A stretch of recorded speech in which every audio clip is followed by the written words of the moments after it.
Hello everybody, Crow here. Now you may have clicked on this video wondering what the hell I'm doing. After all, I think I put the title as the semi-weekly Crow Show.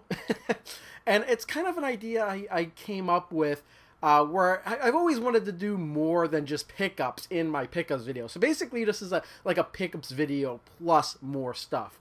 So basically what I was doing is I was watching Steve Benway's Friday Talkie. And I was thinking, I'd like to do something like that, but have my pickups video in it. And unfortunately, the video is going to be like really long. I don't know how long, but yeah, I just wanted to do a lot more than that. Like like where people have their weekly or at least on some sort of set schedule show, like Trouble 8385 has the YouTube community videos where he does that every week or twice a week, or how often he does it, he changes it. And that's why I put sometimes weekly, because when I do my pickup video, I sometimes do them every week, I sometimes skip a week, I sometimes skip 3 weeks, and that's how this is going to be. I'm not necessarily going to have pickups to do this video. I could do it however or whenever I want to, but I want, on somewhat of a schedule. I have a feeling it's going to be about every week. So what am I going to talk about in it? Well, first I'm going to talk about the pickups, because that's mainly what I've been doing. But I also wanted to throw in updates, anything I may be doing at the time. Also answer any questions that some people may have asked me that I just might want to put out in a video. And also, I always wanted to do the whole shout out thing. I was thinking for a while of doing like a video that was just one shout out and why. But I'm going to throw that in these videos as well. So, first things first, let's start up with some pickups that I got recently. This is like over the last week, since my last pickups video was last week. First thing is that last week on Wednesday, I think I stopped at Goodwill, and they had like a whole bunch of Super Nintendo games. And, that's rare for me to actually go to Goodwill and see a whole bunch of games there. Usually my wife goes there and sees them. But I was in the area, and I picked up about 10 of them. The other ones I already had, or they didn't look so good. And some of these that I picked up, I did already have, but for, all of these were $2.99 or $3 each. So I figured they'd be worth picking up. The first one I picked up here is Super Buster Brothers, and these are all Super Nintendo, all $2.99, as I may have mentioned. So Super Buster Brothers, I did not have that one. Spider-Man, X-Men, and Arcade's Revenge. I did not have that one. Most of these cartridges are really, really good condition. Like this, except for like this Buster Brothers one, it's got some mark on there that it should be easy to get off. I don't know if you can see that. Probably can. Now I did have this one. I don't know the condition of the one I already had, but this one is in really good condition. That's Super Star Wars, which is a super game and super hard. Batman Forever actually did not have this one. That's why I picked this up. $2.99, like all of them. I think I had this on a Genesis, but not Super Nintendo. The Lion King. And then I did have this one, but it's such a good game, and this is such a good condition, quality version of it. Yeah, right, like I'm making any sense. Star Fox. Classic Super Nintendo game. First one to use the FX chip. And then, of course, another classic, Legend of Zelda, $3. I think both Star Fox and Legend of Zelda are worth more than $3. That's why I picked up both of these. I don't know. I really haven't looked up the price of these games online. Didn't have this one. I remember renting and beating this one, though, a long time ago. Aladdin. Completely different from the Genesis version, but we had beaten the Super Nintendo version. Did not have this one. Oh, actually, I didn't have this game in my collection. I'm glad I did, because this is actually a good game. Jack Nicklaus Golf. Did not have that one, so I picked that one up. And finally, Addams Family. Didn't have this one. Picked up. Doesn't actually have a price tag on it, but it was the same as the rest of them. I'm stacking stuff on stuff that I shouldn't be stacking stuff on. But what was funny was that the same day that I went to Goodwill, my wife had actually gone to another Goodwill and picked up this game. This is a game I used to have and I sold, and I still haven't played it. I got rid of it when I was purging my collection one year. This was several years ago. That's The Secret of Evermore. Squaresoft game. I really don't know too much about it. I think it's a sequel to The Secret of Mana. But I'm glad I have this one again. I kind of regret selling it before. Still probably will never play it, but you know, who knows? I may be in an RPG mood one decade and play a whole bunch of RPGs that I never played before. Actually, she bought I think this is a separate trip to Goodwill. Several games. Dreamcast. You know, I don't know how much you pay for Secure Evermore. I think it was $3. Vanishing Point on the Dreamcast for $3, $2.99. Now, she picked up 2 Master System games. Looks like I didn't even open these. Neither of these have instruction manuals, but they have the cartridge in there. But I have both of these games. She didn't know. She didn't even bother to look it up. She just picked them up. Looks like $4 each. Thunderblade, and there we go. Used to own to a Tiffany Bauer. And Where in the World is Carmen Sandiego for the Master System? Again, Tiffany Bauer. The cartridge in this one is really, really good. So I think the case might actually be better than the one I have. So I might have to just clean these up and kind of swap parts in them. And then she picked up this because it was for the U-Draw, which is a tablet they have for the Wii. And I think they have it for the Xbox 360 and PS3 as well. But it's a game for the U-Draw. This one happens to be Disney Princesses Enchanting Surprise. Oh, no, Enchanting Storybooks. And you know what's funny is that we bought that U-Draw over a year ago. We still have not opened it. It looks like everything's in here, so U-Draw. Yeah, it'd be interesting. They actually have a few games for this U-Draw thing, and I'm kind of surprised that they do, because it doesn't seem to be that popular. And finally, actually, I shouldn't say finally, at Goodwill, she picked up another Xbox, original Xbox, for $5. This is 2 weeks in a row she picked it. So I got plenty for parts. The unusual thing about this one is that it obviously has been taken apart before, but they left cords dangling on the outside. I don't know what the purpose of this is. I haven't even taken this apart to see what's going on the inside, so I don't know if there's parts missing or not. Didn't come with any cables, but I've got those. So kind of weird.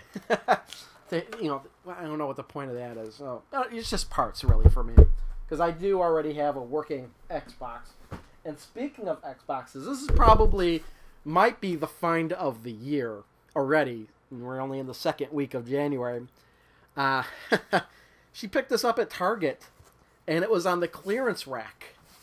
An Xbox 360, the 4 gig internal memory. This one doesn't have the internal hard drive. It's got 4 gigs internal memory.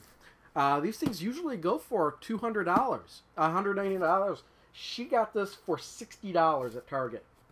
And I opened it up.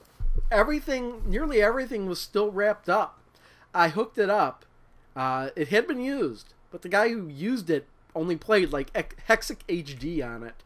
Got a few achievement points on that. And that's it. That's the extent this thing's been used. You know, the controller, the power supply, everything is still in there. And even, for $60 just for the controller alone, that's how much these things usually go for. But to get the whole Xbox 360. And this is the, not the glossy one either. It's the flat matte version. I thought that looked pretty cool. This will probably go upstairs in the bedroom. And I already have an Xbox 360 up there in the bedroom. That one actually red ringed a couple months ago, and I actually fixed it.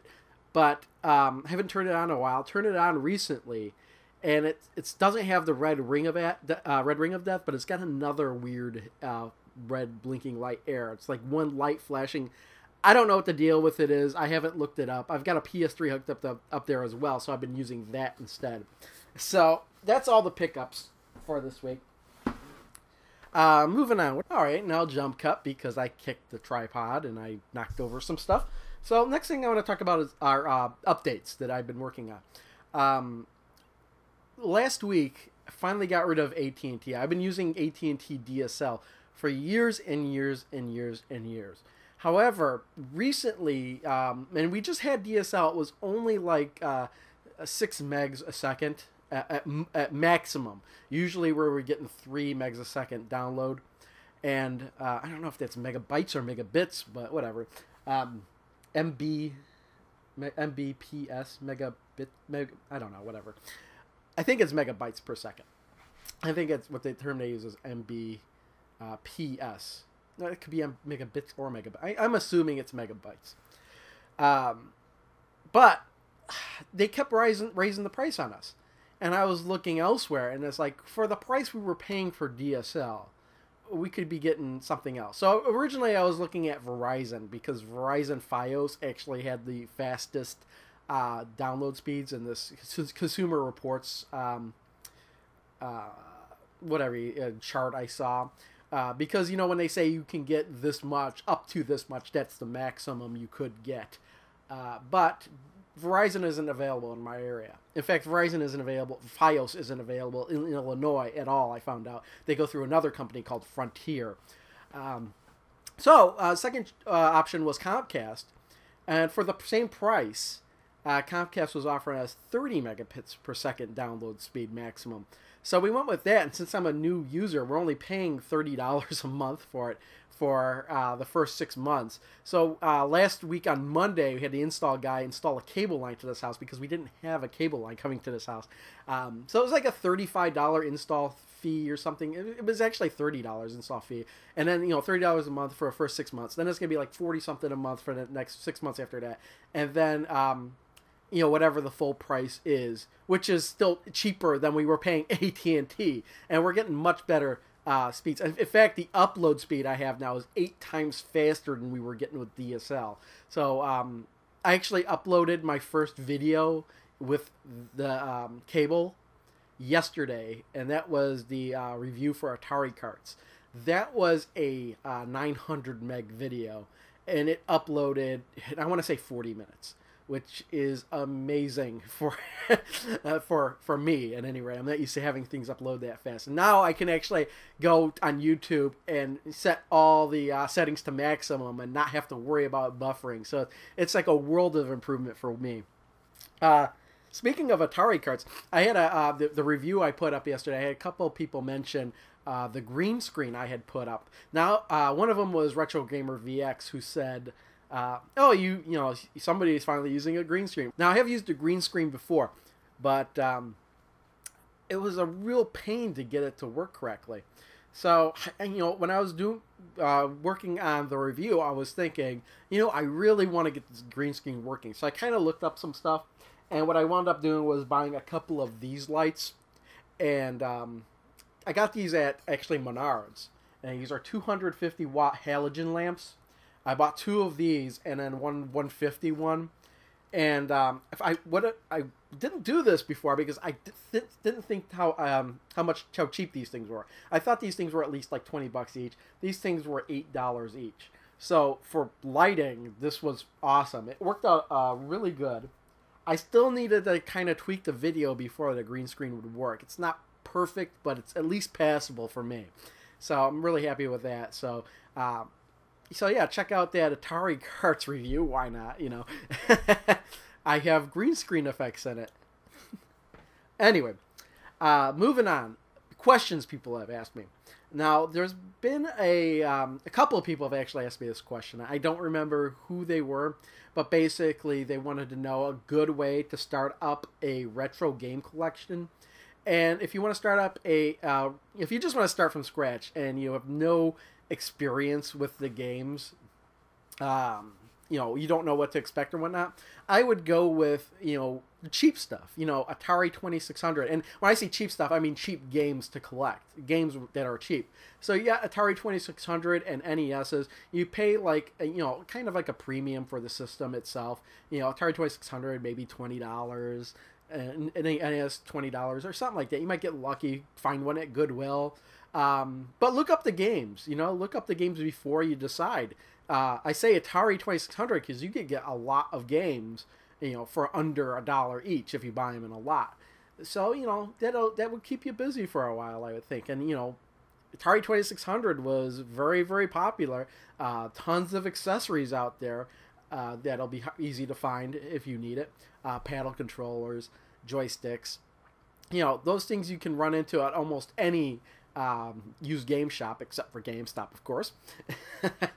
So, you got like we have a new place called Gorilla Games, so that's kind of like a play and trade. So like play and trade, Gorilla Games, you know, any other used game store would have all that stuff. You know, visit those places as well and just look around. I would say good bets are play PS1, NES, Atari 2600. Those are pretty much the cheapest of the bunch. I mean, you could go a little bit more expensive, you know, go for ColecoVision and Television, Genesis, Super Nintendo, Dreamcast.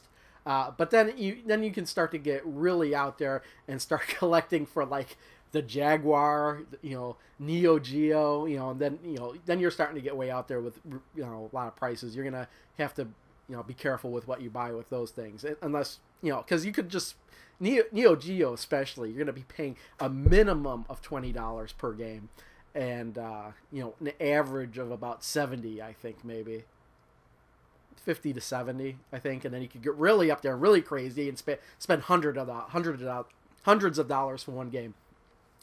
So yeah, that's there's that. And finally, I want to talk about Shoutouts.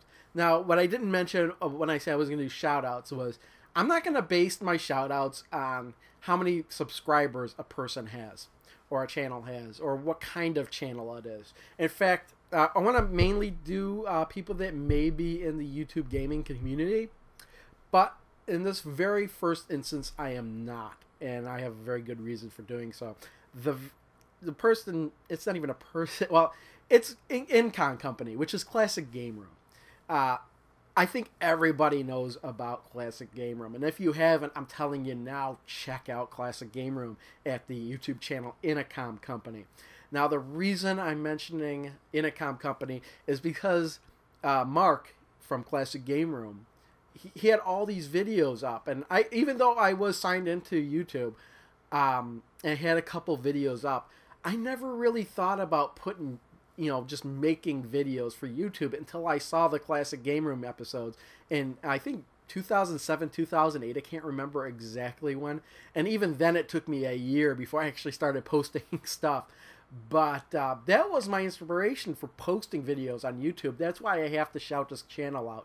I mean, even though he's got over, you know, 195,000 subscribers, and everybody pretty much knows about it, but I gotta shout him out. And I even have the Classic Game Room DVD he put out some time ago, a long time ago. This was before he started getting into YouTube. He made this DVD. So when I first started seeing the show, and he was posting, this show has been around, this Classic Game Room show has been around since 1999. It was one of the very first internet video game shows on the internet. I didn't know about it back then. I didn't know about it till he was on YouTube. But he posted all those episodes on his channel on YouTube. You have to go way back to find them. And this is just a, it's kind of like this weird story. It's almost like a documentary, but it's sort of full of half-truths. The rise and fall of the internet's greatest video game review show. Just Mark's personality in that show. He's got a bunch of sub-channels. But for me, Incon Company is the one you want to go to. You'll find out about the other ones just by going to that channel. So yeah, Incon Company. Thanks everyone for watching. See you next time. Bye. Your breath is like mummy meat.